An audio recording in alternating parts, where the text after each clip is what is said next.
Return on, भाई return on capital employed. Rose, फूल, black, red, white, कई तरह के होते हैं। सबसे अच्छे फूल दुनिया में नीदरलैंड के एम्स्टरडैम से, ठीक है, अल्लाह करे तो वहां पे फ्लाई करके जाओ और फूल लेकर आओ। तो ये जो फूल नगर है ना, ये नाम का फूल नगर है, वहाँ इतने इतने मिट्टी के ठेले हैं, ठीक है। अभी तुमको यार फूल नगर की सैर करो, फूल देखने हैं, आ जाओ इधर। ये क्या है? अब यूटिलिटी पे आओ। ये क्या मैयर करता है? It measures how efficiently a company is generating profit from its capital employed. का मतलब है जो तुमने सरमाया लगाया। लिखो, कैपिटल एम्प्लॉयड का मतलब जो सरमाया लगाया।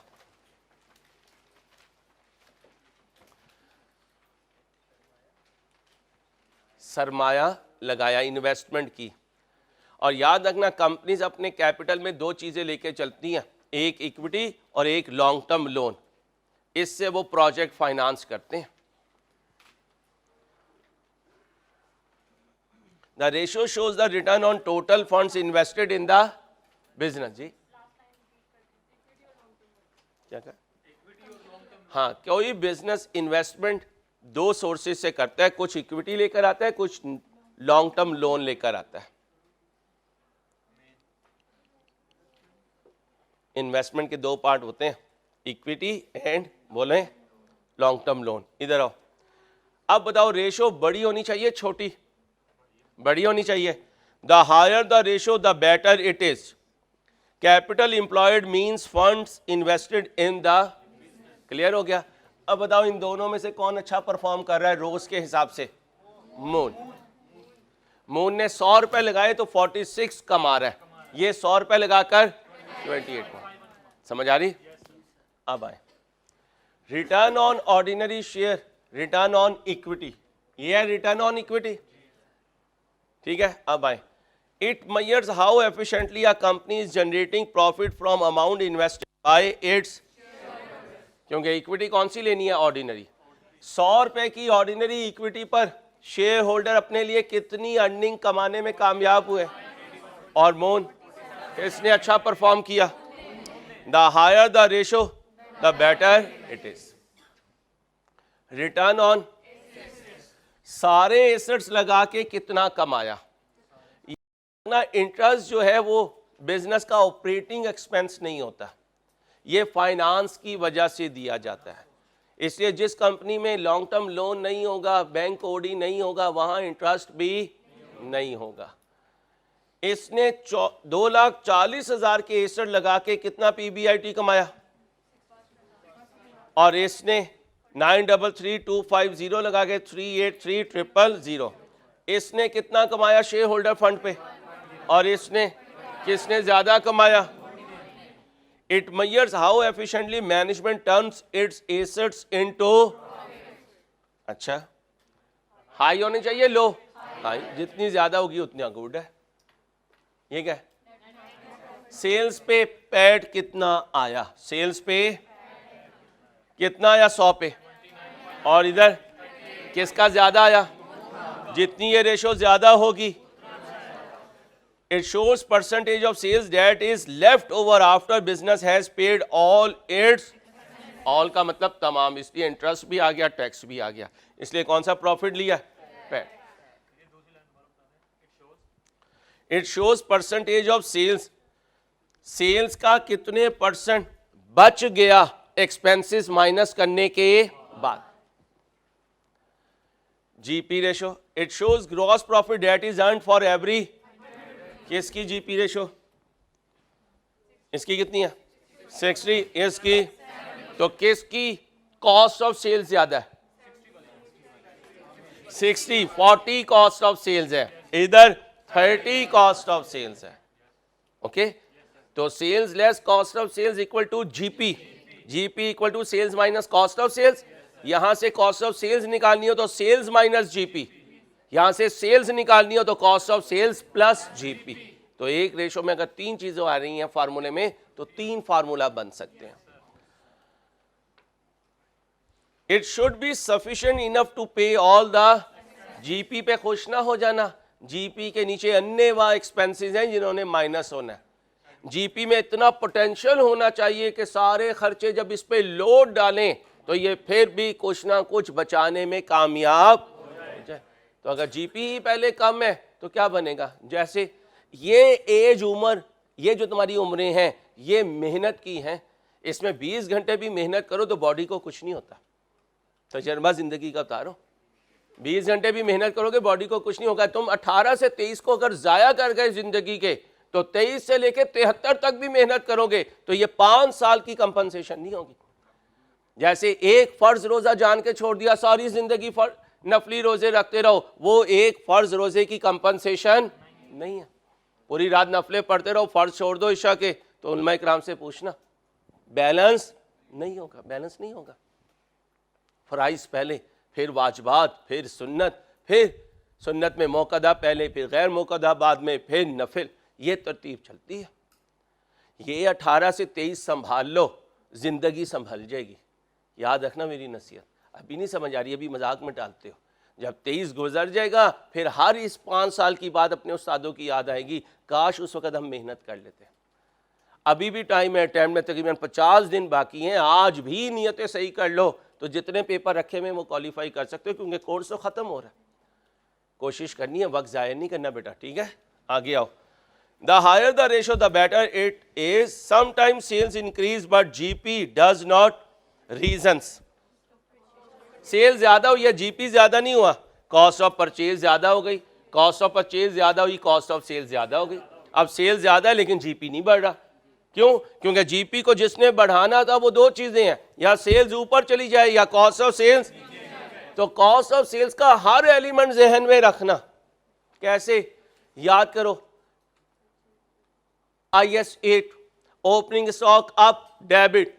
जब ओपनिंग स्टॉक ज्यादा होगा कॉस्ट ऑफ सेल्स ज्यादा होगी, जीपी। ओपनिंग स्टॉक कम होगा कॉस्ट ऑफ सेल्स कम होगी, जीपी। क्लोजिंग स्टॉक ज्यादा कॉस्ट ऑफ सेल्स कम, जीपी ज्यादा। क्लोजिंग स्टॉक कम कॉस्ट ऑफ सेल्स ज्यादा, जीपी कम। ये याद रखना। ये अब दिमाग आपका कंप्यूटर की तरह चलेगा तो इंटरप्रिटेशन कर सकोगे। मुझे ये फिक्र नहीं है कि तुम ये कैलकुलेशन नहीं कर सकोगे, लेकिन मसला क्या है, फाइनल पेपर में 1/3 कैलकुलेशन का होगा और 2/3 एनालिसिस का होगा। तो इस पे खुश ना हो, आज बड़ा काम कर लिया। ये 19 रेशो तो मैंने तुम्हारे चलते फिरते याद करवा देनी है इंशाल्लाह। काम तो है इंटरप्रिटेशन करना, और इसके लिए माइंड का क्रिएटिव होना जरूरी है। दूसरा क्या हुआ?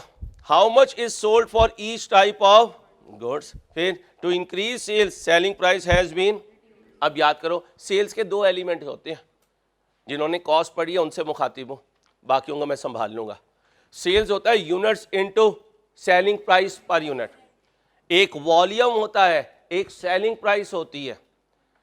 कभी वॉल्यूम रुक जाता है, सेलिंग प्राइस इंक्रीज हो जाती है, कभी सेलिंग प्राइस रुक जाती है, वॉल्यूम इंक्रीज हो जाता है। और कभी प्रॉफिट मार्जिन्स मिक्स होते हैं। टारगेट कॉस्टिंग याद करो, जिन्होंने पढ़ी हुई है, जिन्होंने नहीं पढ़ी हुई वो पढ़ लेंगे इंशाल्लाह। टारगेट कॉस्टिंग क्या कहती है? मॉडर्न जमाना है, अपना टारगेट प्रॉफिट अचीव नहीं कर सकोगे, अगर उसे अचीव करना है तो अपनी कॉस्ट को कंट्रोल करो। और फिर कॉस्ट कंट्रोल के हम टूल्स लगाते हैं कि कॉस्ट को कैसे रिड्यूस करें, टारगेट कॉस्ट गैप को कैसे ख़त्म करें। ख़त्म तो नहीं होता क्योंकि आइडियलिज्म नहीं पाया जाता, मैक्सिमम लेवल पे उसे रिड्यूस करना होता है। और टारगेट कॉस्ट गैप की रिडक्शन में हम कहते हैं या सेलिंग प्राइस इंक्रीज करो स्कीमिंग करके, या कॉस्ट को रिड्यूस करो, आइडल टाइम खत्म करो, ओवर टाइम खत्म करो, नॉन वैल्यू एडेड एक्टिविटी को खत्म करो। बात की कहानी है, कॉस्ट में निकल जाएंगे, वापस आ जाए। कौन सा? ये how much is sold for each type of goods. अब आपने एक हल्की प्राइस वाली गुड्स ज्यादा बेच दी, हल्की प्राइस वाली गुड्स ज्यादा बेच दी, और जिनमें प्रॉफिट मार्जिन ज्यादा थे वो कम बेची, तो ओवरऑल आपका प्रॉफिट ऊपर जाएगा नीचे जाएगा? नीचे जाएगा। क्यों नीचे जाएगा? क्योंकि जब आप कम प्राइस वाली चीजें ज्यादा बेचेंगी तो वेरिएबल कॉस्ट तो उसके साथ इंक्रीज हो रही होगी। ये कॉस्ट में ना लेके जाए मुझे प्लीज, मेरी रिक्वेस्ट है, माइंड ना कीजिएगा। फिर मुझे फिक्स कॉस्ट बतानी पड़ेगी, वेरिएबल कॉस्ट बतानी पड़ेगी, फिर मुझे इनकी इलास्टिसिटी बतानी पड़ेगी कॉस्ट की, तो कहीं कहीं से कहीं निकल जाएगी। पास पेपर में ही आपका पॉइंट आ जाएगा, लिख लें कि ये पॉइंट पास पेपर में आ जाएगा, डाटा मेरे सामने होगा, वहां मैं फिर 2 मिनट में बता दूंगा। जी भाई, cost of sales to sales ratio बताएं जी, ज्यादा होनी चाहिए कम? कम होनी चाहिए। क्या बताता है? It shows what extent of sale is an, the lower the ratio the better, the cost of sale ratio does not change normally with change in. जब ये सेल्स कहते हैं ना, तो ये यूनिट्स की बात हो रही होती है। किसकी बात हो रही होती है? ध्यान में रखिएगा, कॉस्ट ऑफ सेल्स में 2 कॉस्ट होती हैं, एक वेरिएबल एक फिक्स्ड। एक वेरिएबल एक फिक्स। याद रखना, वेरिएबल कॉस्ट का ताल्लुक यूनिट से है और फिक्स कॉस्ट का ताल्लुक टाइम से है। ओके हो गया? जब हम कॉस्ट ऑफ सेल्स को देखते हैं FR1 में, तो हम अज्यूम करते हैं कि ये कॉस्ट ऑफ सेल्स में सारी की सारी वेरिएबल कॉस्ट है। क्या है? वेरिएबल कॉस्ट है। जब सारी वेरिएबल कॉस्ट होगी, तो अगर 1 यूनिट एक्स्ट्रा बेचूंगा तो एक्स्ट्रा सेलिंग प्राइस जेब में आएगी, लेकिन एक्स्ट्रा वेरिएबल कॉस्ट भी इनकर होगी। एक्स्ट्रा वेरिएबल, तो इसका मतलब जो जीपी है वो पर यूनिट क्या रहेगा? सेम रहेगा। लेकिन प्रैक्टिकली ऐसा नहीं होता। Practically elasticity of demand role play करती है। If I want to sell more, मुझे अपनी सेलिंग प्राइस को कम करना पड़ेगा। मुझे अपनी सेलिंग प्राइस को, अब जब मैं ज्यादा बेचना चाहूंगा तो फिक्स कॉस्ट कहेगी, और रुक जा भाई, मैं तो स्टेप फिक्स कॉस्ट हूं। मैं क्या हूं? स्टेप फिक्स कॉस्ट हूं। एक लेवल एक रेंज तक सेम रहूंगी, लेकिन जैसे ही यूनिट्स उससे ज्यादा जाएंगे तो मैं बाउंड हूं चेंज होने के लिए। तो याद रखना, जब यूनिट ज्यादा होती हैं तो सिर्फ वेरिएबल कॉस्ट इनकर नहीं होती, एडिशनल फिक्स कॉस्ट भी इनकर होती है, जिसे डिफरेंशियल फिक्स कॉस्ट कहते हैं। सिखाऊंगा जैसे जैसे पास पेपर आएंगे, ठीक है? लंबी कहानी है, एडमिन एक्सपेंस, लेकिन है बड़ी मजेदार। क्यों? क्योंकि कॉस्ट अकाउंटिंग से कारोबार करना आता है। क्या कहा? और MFA से पैसा बनाना आता है। क्या आता है? FR1 FR2 में तो जो किया है उसको खाता बनाना आता है। याद रखना, जो कमाई करोगे ना जिंदगी में, वो कॉस्ट और MFA से करोगे। इससे इतनी कमाई नहीं होती, ये भी बता रहा हूं आपको। हाँ, इससे इतनी कमाई नहीं होती, मैं खुद बता रहा हूं, इससे इतनी कमाई नहीं होती। इसलिए तो दोबारा आ रहा हूं कॉस्ट में, जरा कमाई कर लें भाई, जरा कमाई कर लें। क्योंकि वहां आपको बिजनेसमैन के हिसाब से सोचना पड़ता है, यहाँ तो हम आपको मुंशी के हिसाब से सोचने पे मजबूर करते हैं। हाँ, स्टैंडर्ड ने जो कह दिया बस वो करूंगा, उससे ज्यादा नहीं करूंगा। इसलिए तो मैंने जिंदगी में जो आइडियल मेरा पेपर है वो कॉस्ट और MFA का था, लेकिन भाई इसको जरूरत पड़ी तो 2 साल के लिए छोड़ दिया था। और इंसान का नशा उसे दोबारा ले आता है। मजबूरी ये है कि वो नशा उसे दोबारा लगा होता है, क्योंकि वहां ना दिमाग का खेल है। ये तो जो स्टैंडर्ड कहेगा वही करना है, तुम जितना मर्जी दीवार को टकरे मार लो, स्टैंडर्ड को हम चेंज नहीं कर सकते। वहां चेंज कर सकते हैं। मसलन प्रॉफिट कम आ रहा है, क्या करें इंसान? सबके प्रॉफिट बढ़ जाए, अब इस पे कमाता है चार्टर्ड अकाउंटेंट। ये एडवाइस सिखानी है मैंने तुम्हें, इसलिए दुनिया डूब रही होगी, तुम तर रहे होगे। हाँ हाँ भाई, क्योंकि हमारी एडवाइस पे उन्होंने डिसीजन लेने हैं। इसमें हमने क्या एडवाइस देनी? जो करते हैं वो रिकॉर्ड कर देते हैं।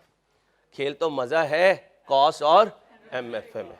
कारोबार कैसे रन करना है, कारोबार के लिए पैसा कैसे लेकर आना है। अगर तुम मांगते ही ना बने तो तुम्हारा फायदा क्या? ठुड्डा मार के बाहर फेंक देंगे तुम। हाँ, मैं सही कह रहा हूं भाई। राइट आर्म बनना है अगर अपने BOD का, तो तुम्हें पता होना चाहिए कारोबार कैसे रन करना है और कारोबार के लिए नोटू कैसे लेकर आना है। आ जाओ, इंसान बना। सेल्स टू कैपिटल एम्प्लॉयड, 1 रुपया लगा के जो ज्यादा सेल्स जनरेट करेगा वही मुकद्दर का सिकंदर होगा। अब तुम जहाज क्या करते हो? रोज अब्बा जी को कहते हो, अब्बा जी वो जो प्लाट पड़ा में ना, जमीनें पड़ी हुई हैं, वो बेच दे, मैं कारोबार करूंगा। और घर के बछड़े के दांत गिने हुए होते हैं, इसलिए अब्बा जी क्या कहते हैं? जा अंसारी की क्लास ले, जा मेरे बच्चे, सुबह को तो उठ टाइम पे नहीं जाता है, और मैं अपनी जिंदगी की कमाई तेरी वजह से दाव पे नहीं लगा सकता। हाँ, जब तुम चार्टर्ड अकाउंटेंट बन जाओगे तो अब्बा जी रोज तुम्हें बुलाया करेंगे, क्या कहेंगे, बता यार 2 से 5 कैसे करूं, 2 से 5 कैसे करूं। अभी नहीं भाई, अभी कभी ये रिस्क लेना भी ना। वो मेरा एक एम्प्लॉई आया, कहते हैं अंसारी साहब मैंने जॉब छोड़नी है। कहा क्यों? कहते हैं साहब मेरे पास ना 10 लाख है, 2 लाख रखूंगा मैं 4 महीनों का और 8 लाख से करूंगा मैं कारोबार और मैं इंशाल्लाह लाख रुपए महीना कमा लूंगा। मैंने कहा यार चेक बुक ला। कहता क्यों? मैंने कहा मेरे से 16 लाख ले और इससे आधा प्रॉफिट मुझे दे दिया करे। कहना आसान होता है, कमाना मुश्किल होता है। इसलिए कभी अब्बा जी की जमा पूंजी जो है वो रिस्क में ना डालना। एमएफए में सिखाऊंगा कैसे कैलकुलेटेड रिस्क लेकर अब्बा जी के पैसों को मल्टीप्लाई कर सकते हो, हलाल, हराम नहीं, हलाल, वो सिखाऊंगा, लेकिन अभी नहीं। चलो तुम्हें बुल और बियर बनाऊंगा। कौन बनाऊंगा? हाँ, स्टॉक मार्केट में जो तकी उस्मानी साहब ने आपको दिया मैं ना पोर्टफोलियो हलाल शेयर्स का, उस पर आप जितना मर्जी कमाने की कोशिश करें, कोई मना नहीं है। उलमा इकराम का फतवा उन कंपनीज के लिए मौजूद है क्योंकि वो गेयर्ड कंपनी नहीं है। अब गेयर्ड कंपनी क्या होती है? जिस कंपनी में डेट होता है वो गेयर्ड होती है और जिस कंपनी में डेट नहीं होता वो अनगेयर्ड होती है। और तकी उस्मानी साहब कहते हैं अनगेयर्ड कंपनी के शेयर्स को डील करना 100% हलाल है क्योंकि उसमें इंटरेस्ट वाला एलिमेंट। बस अपने आप को ने एक चीज़ से बचा के चलना, किससे? सूद से और झूठ से। ये 2 चीज़ें अपनी ज़िंदगी में करना कि चार्टर्ड अकाउंटेंट बन के ना सूद में जाना है ना झूठ में जाना है, जितना चाहोगे कमा लोगे इंशाल्लाह। ठीक है, चलो आ जाओ वापिस, अभी जाहिर से नानचने खाओ। हाँ, ये क्या है? 1 रुपया लगा के कितनी सेल्स जनरेट की? आओ जी, कहाँ गया ये? इसने 1 रुपया लगाया, 0.68 की सेल्स जनरेट की, उसने वही रुपया लगा के, तो किसने अपने एसेट अच्छे इस्तेमाल किए? मून ने। It measures how efficiently a company is making sales from. The higher the ratio, the better it is. अच्छा, यहाँ 2 नंबरी भी होती है, वो भी सुनो। ये हमारे पॉलिटिशियंस आते हैं, रेलवे के वजीर आएंगे और आके क्या कहेंगे, ख़वातीनो हजरात पिछले 2 साल में रेलवे ने वो अचीव किया कि आप सोच भी नहीं सकते। आप कहोगे हुए ये क्या हुआ? अब वो कहेंगे लो भाई प्रोजेक्टर ऑन करो, प्रोजेक्टर ऑन हुआ, प्रोजेक्टर ऑन होगा और वाकई नजर आ रहा होगा आम आदमी को, ये रेशो तो ऊपर जा रही है, रेशो तो ऊपर जा रही है।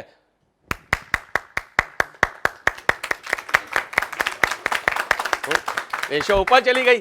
अब एक चार्टर्ड अकाउंटेंट उठेगा और क्या कहेगा, एक्सक्यूज मी, अगर आप मुझे गायब ना करवाएं तो मैं कुछ अर्ज करूं। वो कहेगा जी अर्ज करें।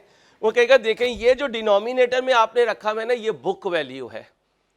क्यों? कैपिटल एम्प्लॉयड को कैलकुलेट करने के 2 अंदाज। दूसरा क्या है? Total asset minus current liabilities. Balance sheet में एसेट अपनी WDV पे होता है, जितनी WDV नीचे गिरती जाएगी उतना डिनोमिनेटर नीचे गिरता जाएगा, जितना डिनोमिनेटर नीचे गिरेगा उतनी रेशो ऊपर जाएगी। है? अब ये आर्ट में आपको सिखाऊंगा कैसे विंडो ड्रेसिंग की जाती है। हैं? अभी खड़ा हो, अभी ये इस हालत में है, जब इसे देखने आएंगे तो इंशाल्लाह मैं इसकी हालत पार्लर से बदलवा दूंगा, यहाँ पे थोड़ा सा काला चौक लगाऊंगा, कैसा लगेगा कि यार इसका स्टाइल है, इसने चावल कटिंग करवाई भी है। कौन सी कटिंग करवाई भी है? चावल कटिंग। बैठ जा मेरा बच्चा, बैठ जा। चावल कटिंग होती है ना, छोटी छोटी कटिंग करवा लेते हैं, इसे यही शो करेंगे बच्चे का स्टाइल है यार। बाल नहीं गए हुए हमारे बच्चे के हमारे बाल हैं।